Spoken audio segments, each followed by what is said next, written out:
So students,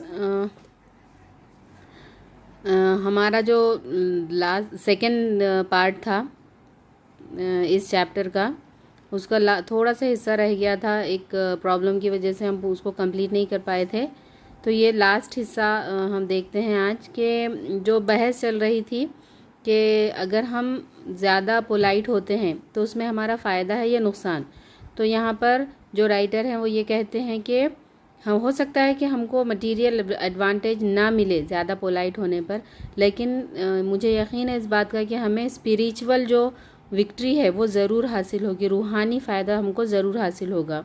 I comment to liftman a story of Chesterfield. In his time, the London streets were without the pavements of today, and the man who took the wall had the driest footing. यानी कि Chesterfield एक English author हैं और बहुत ही बड़े, क्या कहेंगे हम उन्हें, कि बहुत ही बड़े राइटर थे वो। तो वो एक स्टोरी सुनाते हैं अपनी। वो कहते हैं कि उस ज़माने में लंदन जो है, आजकल जिस तरह की पेवमेंट्स वहाँ पर बनी होती हैं, फुटपाथ बना होता है, वैसा पहले ज़माने में नहीं था। तो जो भी शख्स जो है दीवार टुक द वॉल, यानी कि दीवार से लगकर जो चलता था, तो उसके पैर सबसे ज़्यादा सूखे होते थे। यानी कि अगर आप बीच रास्ते से चलेंगे तो आपके पैर ख़राब होने का ज़्यादा डर होता था। इसलिए जो है हर कोई जो है रास्ते के एकदम किनारे से चलना चाहता था। I never give the wall to a scoundrel, said a man who met Chesterfield one day in the street. तो चेस्टरफील्ड के साथ ये वाक़या हुआ कि एक आदमी उनके सामने से आ रहा था और उसने क्या कहा कि I never give up the wall to a scoundrel. तो उस शख्स ने चेस्टरफील्ड से कहा कि मैं कभी भी रास्ता नहीं देता हूँ, किसको? स्काउंड्रल को, बुरे लोगों को या एक कमीने शख्स को मैं रास्ता नहीं देता हूँ। तो चेस्टरफील्ड का जवाब क्या हो सकता है, सोचिए आप।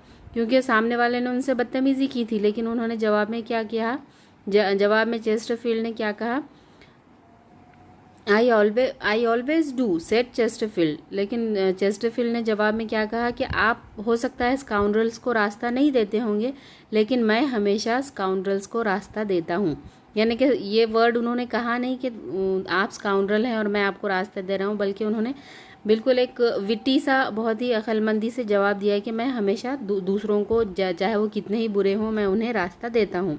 स्टेपिंग विद अ बो इनटू द रोड, वो रास्ते के बीच में आए और उन्होंने थोड़ा सा झुककर ऐसे जवाब दिया चेस्टरफील्ड में। तो ये जो बहुत ही, क्या कहेंगे, सामने वाला एकदम से शर्मिंदा हो गया उनके इस जवाब पर। तो इसका मतलब ये हुआ कि चेस्टरफील्ड ने एक ऐसा जवाब दिया उस बदतमीज़ी करने वाले शख्स को कि वो एकदम से चुप हो गया। तो ये वाक़या जो है, मैं I hope the liftman will agree that his revenge was much more sweet than if he had flung the fellow into the mud. तो राइटर कहते हैं कि अगर इसी तरह का कोई जवाब लिफ्टमैन भी उस पैसेंजर को देता तो वो ऐसा लगता है जैसे कि वो बाहर नहीं फेंका गया है, बल्कि सीधा उसको किसी ने उसके ऊपर कीचड़ उछाल दिया हो, उसको ऐसे महसूस होता। यानी कि अगर लिफ्टमैन उसकी अनपोलाइटनेस का जवाब पोलाइटनेस से देता तो उस शख्स को शर्मिंदगी महसूस होती। ये बात यहाँ पर जो हमारे राइटर हैं अल्फ्रेड जॉर्ज गार्डिनर हैं वो कहना चाहते हैं। तो इस तरह ये हमारा लेसन जो है वो ख़त्म होता है और बहुत ही एलाबोरेटली यहाँ पर डिस्कस किया गया है कि पोलाइटनेस के क्या क्या फ़ायदे हैं और पोलाइटनेस ना होने पर हम कितना ज़्यादा दूसरों को नुकसान पहुँचाते हैं और अपने आप को भी किस तरह हम उससे नुकसान पहुँचाते हैं। Thank you.